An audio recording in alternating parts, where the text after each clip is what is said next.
Hello tout le monde, aujourd'hui je vous propose de hacker la box DinStr, qui est une box Linux de difficulté moyenne. Première chose qu'on fait, c'est lancer notre nmap, -sc pour les scripts par défaut, sv pour obtenir les versions, t4 pour aller plus rapidement. On va mettre l'adresse IP, qui est donc 10.129.128.213, et ensuite on va mettre tout ça dans un fichier qu'on va appeler nmap.result. J'ai déjà lancé la commande et on va regarder les résultats ensemble. Donc ces résultats, qu'est-ce qu'on a obtenu? On a obtenu le port 22, donc service SSH, on voit que c'est un Ubuntu. Ensuite on a le port K53 d'ouvert, donc ça c'est le DNS. Ce qui est assez étonnant, c'est qu'il soit ouvert sur le TCP alors que le DNS fonctionne plutôt sur UDP habituellement. Et on voit que c'est bind version 9.16.1-Ubuntu, donc ça confirme encore une fois qu'on est sur Ubuntu. Port 80, on voit qu'il y a un serveur web Apache en version 2.4.41 et il confirme encore une fois qu'on est sur du Ubuntu. Et également on a le titre du site web qui est DynaDNS. Donc on va aller visiter ce site web. Donc 10.129.128.213. Alors, qu'est-ce qu'on obtient sur cette page? Je vais faire un petit zoom. Donc, on a le menu sur la gauche, Home et Services. Ok. Donc, on a quoi? On a les services. Alors, en fait, tout ce qu'il va nous falloir, on l'apprend ici. Donc, on voit que c'est un DynDNS, un Dynamic DNS. Il utilise la même API que le site noip.com. Donc, déjà, ça, c'est une bonne information. On va probablement pouvoir en apprendre plus sur cette API. Hop, je vais lancer une recherche sur Google. Ensuite, il nous dit qu'il a des domaines disponibles. Il en a 3, dnsalias.htb, dynamicdns.htb et noip.htb. Ils sont toujours en mode bêta et il faut utiliser ces identifiants-là pour pouvoir faire des modifications du DNS dynamique. Donc DynaDNS et SND pour le password. Alors, allons voir cette fameuse API. Si on va sur noip.com directement, alors ici quand on regarde, on a dès le départ, on voit une manière de faire des requêtes pour mettre à jour les DNS. Donc c'est assez simple, on a juste à mettre l'username suivi du password, arrobase le nom de domaine et surtout /nick/update point d'interrogation, le hostname donc qu'on veut mettre à jour et l'IP qu'on veut donner à ce hostname là. Donc j'ai l'impression qu'on va pouvoir faire ça, tenter ça contre notre DynDNS qui est ici. Il y a juste une petite chose, c'est qu'ici on voit dns@dyna.htb, donc là on a déjà un nom de domaine, dyna.htb. On a également 3 autres noms de domaine ici. Il serait intéressant d'ajouter tous ces noms de domaine à notre fichier host. Donc ce que je vais faire, c'est que je vais ouvrir mon fichier host. Ça, c'est une ancienne vidéo, 10.129.128.213.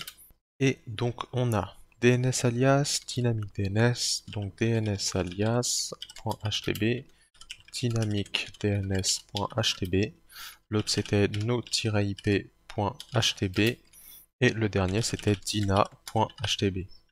Dyna ou DynaDNS? Je me souviens plus. Dyna.htb, c'était bien ça.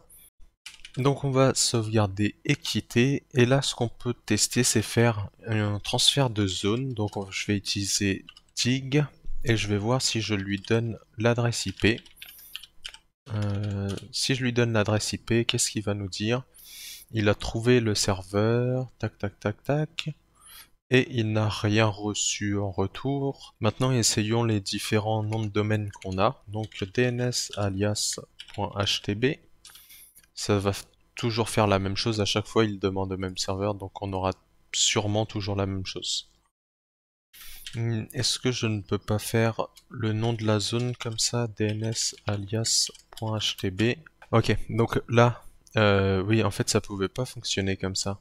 Parce que là je lui ai dit de faire un transfert de zone sur le DNS, j'ai rien reçu. L'idée c'est de lui donner le nom de domaine qu'on veut, enfin la zone qu'on veut transférer localement, puis ensuite de lui donner l'adresse IP du DNS qu'on utilise pour récupérer cette zone. Et là, on obtient un transfert fail, donc on ne peut pas transférer la zone DNS de dnsalias.htb. Je vais tester avec les autres, donc on avait dynamicdns.htb, toujours pas. Ensuite, on va tester noip.htb, toujours pas de transfert possible, et Dina, pas de transfert possible. Donc on n'a aucun transfert de possible. L'étape suivante, on va utiliser curl et on va faire appel à l'API qui est juste ici.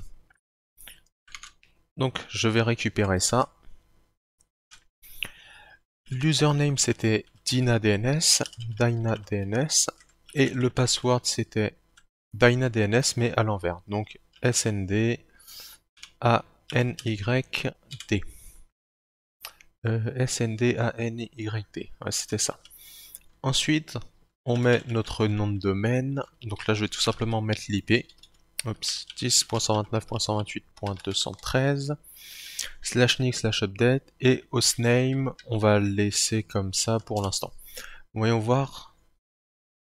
Et il faut que je mette tout ça entre guillemets, sinon le et qui est ici est pris comme quoi on veut exécuter plusieurs commandes, sauf que c'est pas ce qu'on veut faire. Donc là il nous dit wrong domaine, mauvais domaine. Donc effectivement si on regarde la documentation de notre DynaDNS, il nous dit que il n'y a que ces noms de domaine qu'il supporte, sur lesquels il peut agir. Donc je vais changer ça, et ce que je vais faire c'est que je vais faire toto.dnsalias.htb. Donc en faisant ça, il me dit good. Donc là, maintenant, toto.dnsalias.htb est lié à l'adresse IP 192.0.2.25. Ce que je préférerais faire, c'est mettre ma propre IP à moi, 10.10.14.23. Donc 10.10.14.23. Ok. Et ce que je me demande, c'est... On voit qu'il peut donner ces trois noms de domaine, mais on a un quatrième qui est ici. Je me demande si je peux donner tout simplement ce nom de domaine là. Donc on va essayer avec dyna.htb et celui-là n'est pas possible.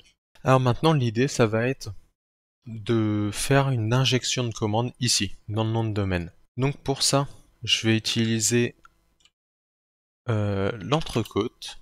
Donc les côtes comme ça, les guillemets comme ça, qui vont me servir à injecter une commande. Donc en bash, si on met les côtes comme ça, ce qui est à l'intérieur va s'exécuter. Donc là l'idée c'est de pouvoir faire une injection de commande. Et je vais faire un sleep 2. Donc je vais dire de dormir 2 secondes. Et je vais lancer la commande time. Tout ça je vais lancer en commande time pour voir combien de temps prend ma commande à s'exécuter. Alors ça ne lui a pas plu. Est-ce qu'il faut que je mette des doubles quotes comme ça? Ok, donc là, en mettant des doubles quotes, sauf que c'est moi qui ai exécuté localement mon sleep. Oh, je sais pourquoi ça ne fonctionne pas. À cause de l'espace. En fait, il faut encoder en mode URL. Donc les espaces deviennent des plus dans les URL. C'est pour ça que ça ne fonctionne pas. Donc là, on voit que ça a mis 4 secondes à s'exécuter. Donc ça a mis 4 secondes à s'exécuter. Et ce qu'on va faire maintenant, c'est qu'on va faire un sleep 0. Et là, c'est instantané. Donc on voit que la commande s'exécute parce que de l'autre côté, il attend effectivement. Donc on sait qu'ici, on peut exécuter des commandes. Le problème, c'est qu'on n'a pas de retour. Alors, ce que je vais faire maintenant, c'est que je vais garder mon sleep. Je vais retirer le time et je vais faire proxy 127.0.0.1 si je me souviens bien. L'idée c'est d'utiliser Burp Suite pour faire ça. Ça sera un peu plus simple d'utiliser le répéteur de Burp Suite qu'utiliser des curls pour faire un reverse shell. Donc je vais tout simplement faire mon curl, lui dire de passer par le proxy local. Et comme ça, normalement ça devrait intercepter, voilà. J'envoie au repeater. Et là si j'envoie au repeater, on peut voir en bas à droite, tout en bas à droite, 4,048 millisecondes. Donc très similaire à ce qu'on avait au début. Donc un sleep 0, ça finalement ça nous intéresse pas des masses. Nous on veut plutôt un reverse shell. Donc déjà on va se mettre en écoute. 90-90 on va prendre. Et je vais tout de suite aller sur Firefox et taper reverse shell one line. Et je pense que je vais utiliser un reverse shell classique comme celui-là. Donc je vais récupérer ça, je vais le mettre ici dans Burp. Voilà. Le seul truc, c'est que je vais mettre tout ça dans un bash-c. Donc bash-c, suivi de tout ça. Là, ici, il faut que je mette mon IP à moi. 10, 10, 14, j'ai un doute, 10, 10, 14, 23. Et le port, ça sera donc 90, 90. Tout ça, il faut que je fasse un URL encode. Donc je vais sélectionner tout ça. Clic droit, convert sélection, URL, URL encode.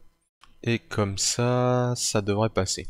Et là, j'ai un mauvais domaine. 10, 14, 23.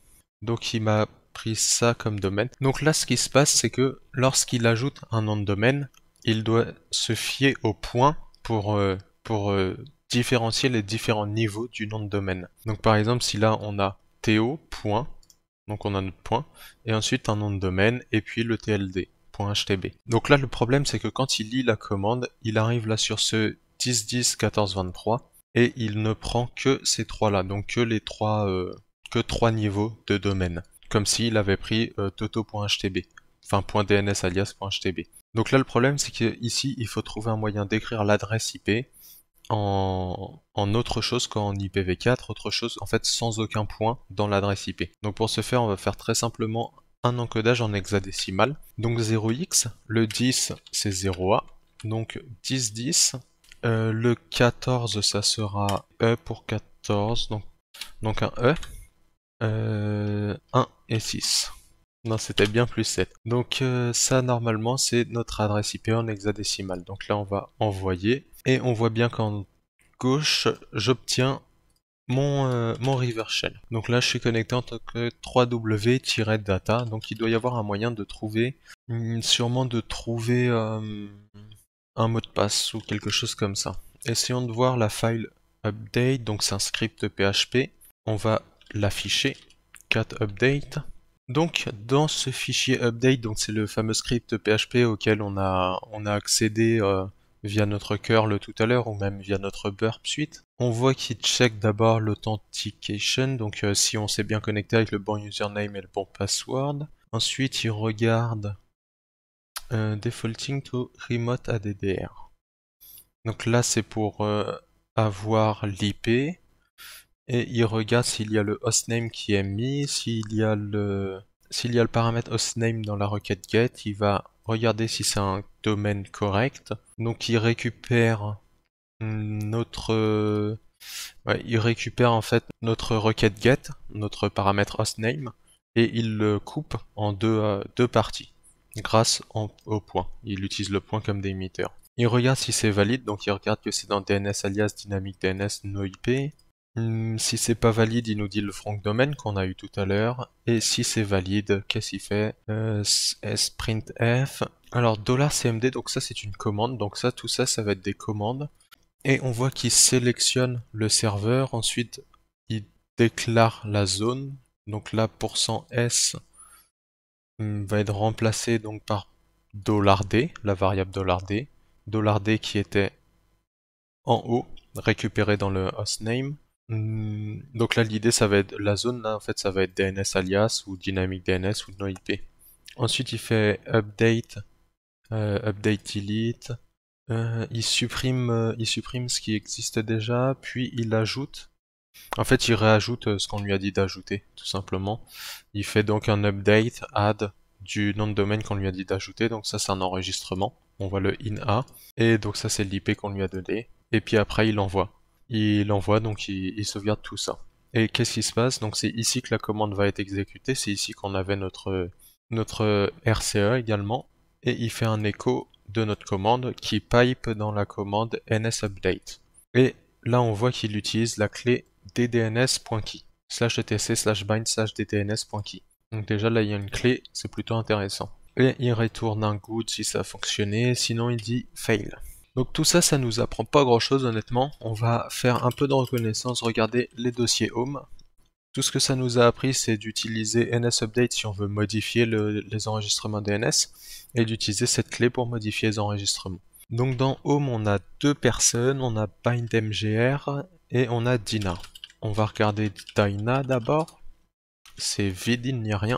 ls avec un A, il y a vraiment rien. Donc regardons le BindMGR. Lui, il a déjà beaucoup plus de choses et c'est lui qui a le flag utilisateur. Donc on va essayer d'obtenir notre BindMGR. Alors voyons voir, donc tout ça, ça nous servira pas à grand chose. Ah, il y a le dossier .ssh, donc ça va être intéressant, .ssh. Donc là on a des clés qui sont autorisées, on a la clé privée mais on ne peut pas la lire vu qu'on n'est pas BindMGR. Et la publique, elle par contre on peut la lire. Par contre ce qu'on peut faire c'est regarder les clés qui sont disponibles, donc on voit qu'il y a une clé qui est autorisée, donc c'est la clé de BindMGR tout simplement. Je pense que si on cat id rsa.pub, ça sera la même clé. Ça m'a l'air d'être la même. 7WOD et donc 7WOD. Donc c'est bien sa clé à lui. Donc là l'idée ça va être de récupérer la clé privée pour se connecter sur BindMGR. Autre petite chose qu'on voit particulière, il y a un from étoile.infra.dina.htb. Ça veut dire qu'il va falloir qu'on ajoute un enregistrement DNS qui pointera vers notre machine et qui fera partie de infra.dina.htb. Donc on va devoir mettre à jour cette zone-là, la zone dina.htb. Déjà, on va commencer par récupérer la clé privée. Pour ça, rien de plus simple, si on regarde, on a un dossier qui est là. On va rentrer dans ce dossier, et ce dossier, ce sont des logs. On a différents trucs de debugging en fait, et là on a un strace. Si on affiche ce strace, a priori, il n'y a rien d'intéressant, mais en fait, si on regarde, on a juste ici notre clé privée SSH. Et celle-là, on va la récupérer. Le problème, c'est qu'en copiant-collant, ça sera pas très joli. Donc ce qu'on va faire, c'est qu'on va faire un CTRL-H. Et non, parce que je ne peux pas dans celui-là. Search for and replace text. Donc on va remplacer les anti/n par un seul ligne. Est-ce que si je fais anti/r, ça fonctionne?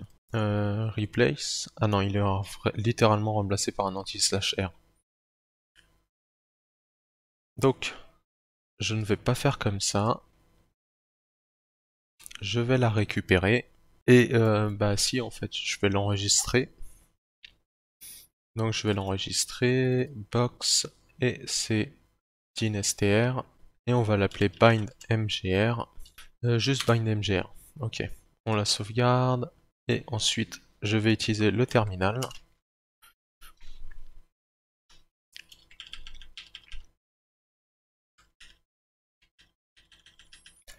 Donc, là, on va ouvrir bindmgr. On va faire un %substitute, donc %s, pour substituer dans le dossier tous les anti/n par un anti/r et toutes les occurrences. Ok, je vais supprimer cette ligne de fin. Je vais vérifier, on est sur d'autres lignes, ok d'accord. Bon, ça m'a l'air bon pour l'instant. Voyons voir, c'est ici. Donc là par contre il va falloir changer faire un chmod pour changer les droits. Il va falloir mettre endroit 600 et ensuite il va falloir qu'on modifie notre DNS parce que là comme ça ne fonctionnera pas. Je vais retourner dans var 3w, je crois que c'était là, ensuite html/nick. Donc là si je regarde, j'ai mon update, je vais cat update et je vais récupérer cette commande là, usrbin ns update, tac tac tac tac tac tac. Je vais me servir, en fait si on lance cette commande, on arrive dans un CLI pour la commande, et là on va pouvoir lancer toutes ces commandes là. Donc on va pouvoir se mettre sur le serveur local, notre zone. Alors je crois que j'ai même pas besoin, ce que je peux faire c'est directement passer au update add. Je vais simplement faire un update add, on va l'appeler toto.infra.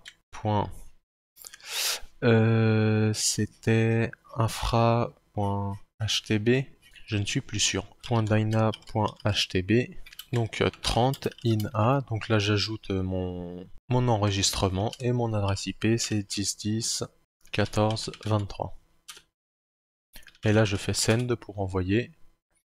Et c'est refusé, alors je pense que c'est refusé parce que la clé que j'utilise. Alors ce que je vais faire, c'est que je vais essayer avec un nom de domaine qui devrait fonctionner. Donc on a dynamic dns.htb in a 10 10 14 23. Et si là j'envoie, pas de retour, donc ça veut dire que ça a dû fonctionner. Donc à mon avis, j'ai pas accès à infra.dina.htb. Alors on voit que la clé elle est dans etc bind. Dans etc bind, on va se déplacer dans etc bind et regarder ce qui est présent ici. Donc il y a notre clé qui est ici, mais on a également une clé qui s'appelle infra.key. Et on a le droit en lecture dessus. Donc on va utiliser cette clé-là à la place de l'autre. On va réutiliser cette commande, sauf qu'à la place de ddns.key, on va utiliser infra.key. Mais juste avant ça, je vais vérifier le nom de domaine. bindmgr /.ssh /authorized keys. Et donc le nom de domaine c'est bien infra.dyna.htb. Donc le nom de domaine était bon. Hop, on va juste récupérer ça et changer la clé en infra.key. Donc là l'idée ça va être de faire notre update. On va faire update et on va faire un send. Là apparemment tout s'est bien passé. Ce qu'on peut faire c'est qu'on peut faire un nslookup de toto.infra.dyna.htb et en utilisant 10, 129, 128, 213. Donc là, j'ai tout simplement demandé au serveur DNS 10, 129, 128, 213, donc notre cible, je lui ai demandé qui est toto.infra.dina.htb. Et il m'a bien dit c'est 10, 10, 14, 23, donc ma propre IP. Maintenant, le problème, c'est que quand on se connecte en SSH, il nous faut aussi, il fait aussi un inverse, un nom inversé. Donc c'est-à-dire qu'il va essayer de résoudre 10, 10, 13, 24. 14, 23. C'est-à-dire que le SSH va tenter de résoudre ce nom de domaine, mais il va aussi tenter de résoudre cette adresse IP en nom de domaine. Donc l'inverse. Sauf que si on le fait là, actuellement, il va nous dire qu'il n'a pas l'enregistrement inverse. Donc il va falloir aussi ajouter cet enregistrement inverse. Donc ça va être update add, et là, on va pouvoir récupérer ça, et donc on va faire un 30 in, donc là c'est un enregistrement PTR, c'est un pointeur, et le nom de domaine c'est toto.infra.dyna.htb. On va send également, et là on va relancer notre nslookup, et on obtient bien toto.infra.dyna.htb. Donc là a priori tout devrait être bon. Donc on va retourner ici, on va faire ssh-i avec la clé bindmgr, et on va se connecter en tant que bindmgr à l'adresse 10.129.128.213. On accepte, et là ça a fonctionné, on est bien connecté en bindmgr. On a bien notre bindmgr. On peut afficher notre user.txt. On a notre flag qui est juste ici, et que je vais sauvegarder dans un coin. L'étape suivante, ça va être de passer route. Pour ça, je vais commencer par faire un sudo -l, voir si je peux exécuter des commandes sans être root, et il y en a effectivement une que je peux exécuter, et c'est usr localbin bindmgr.sh. Donc l'idée c'est de regarder à quoi ressemble ce script et ce qu'il fait. Alors, le script va générer des named.conf.bindmgr, bindnamed, tac tac tac tac, donc seulement des fichiers mais pas des directories. Il crée un fichier named.conf.bindmgr dans etcbind qui peut être inclus, tac tac tac. Donc on voit que ça va inclure tous les fichiers de etcbind.bindmgr. Ok, donc là on a un bindmgr conf, etcbindmd.conf.bindmgr et bindmgr dir juste là. Ok, donc là il check la version, pas très intéressant. Create config file. Donc il crée des fichiers de configuration depuis le dossier named.bindmgr. Donc là on voit qu'il copie .version, to etc bind named.bindmgr. Donc dans le dossier dans lequel on se trouve actuellement, ok, dans le dossier dans lequel on va exécuter notre script, il va récupérer un fichier qui s'appelle .version et tous les autres fichiers qui sont présents. Et il va tout mettre dans etc bind named par bindmgr. Alors je vais me déplacer dans /tmp je pense. Hop là. Donc la faille qu'on va pouvoir exploiter c'est ce cp.version étoile etc bind named.bindmgr /. Donc l'idée là c'est que en gros, vu qu'il y a une étoile, on va pouvoir lui donner un fichier qui portera comme nom des tirets, qui aura dans son nom des tirets. Et ces tirets seront exécutés comme des options au lieu d'être vus comme des fichiers. Vous allez voir, ça va être plutôt simple. Ce qu'on va faire, c'est qu'on va créer déjà un fichier .version. On va mettre 1 dedans.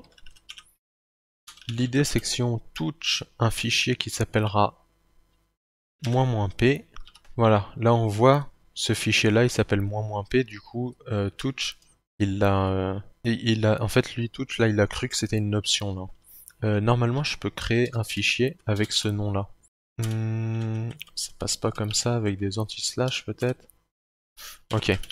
En faisant ça... d'accord. Essayons de le supprimer, celui-là. Essayons ça.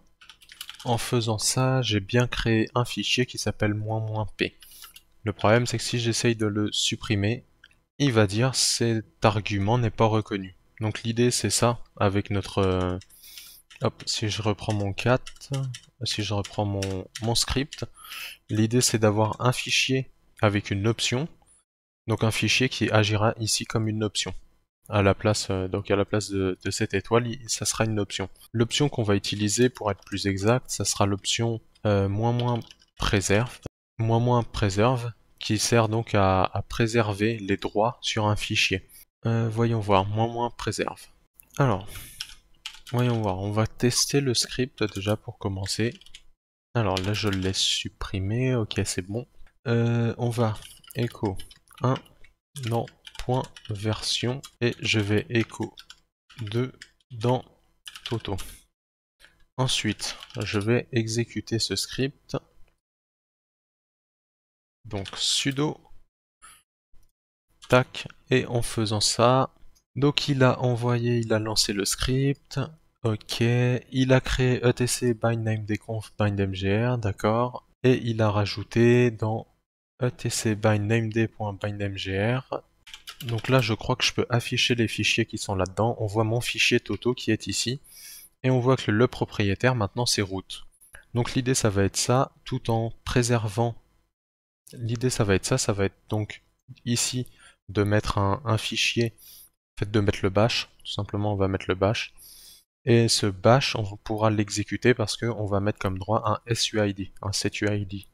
Donc si je fais which bash, on voit que je peux copier usr bin bash dans mon dossier actuel. Hop là.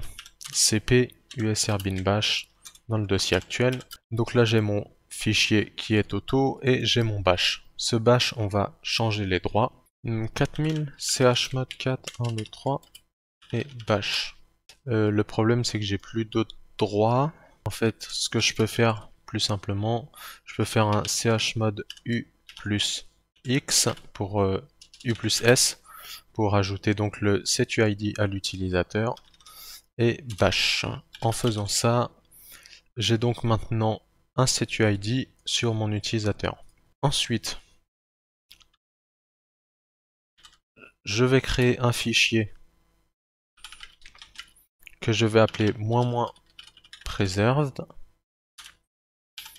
Donc là, j'ai ce fichier qui est -preserved et j'ai le bash. Ok, donc ça devrait suffire. Donc c'est-à-dire que là, la commande qui va lancer dans le script, ça sera un cp.version. L'étoile, ça se remplace par tous les fichiers présents dans le dossier. Donc là, ça sera remplacé par bash et par -preserved. Ce qui veut dire qu'en fait, il va copier bash avec l'option -preserved. En fait, je lui ai rajouté une option. Donc tout ce que j'ai à faire, c'est lancer mon script en sudo sudo tac, de mon script et unrecognize option. Preserved. Alors je me suis trompé dans l'option. Voyons voir. Préserve. Ah, il n'y a pas de D à la fin, c'est juste préserve. Donc on va move. Ah, là je crois que ça va. Alors // preserved en -preserve. Donc là ça a fonctionné, on renvoie le script. Donc là tout a l'air d'avoir bien fonctionné.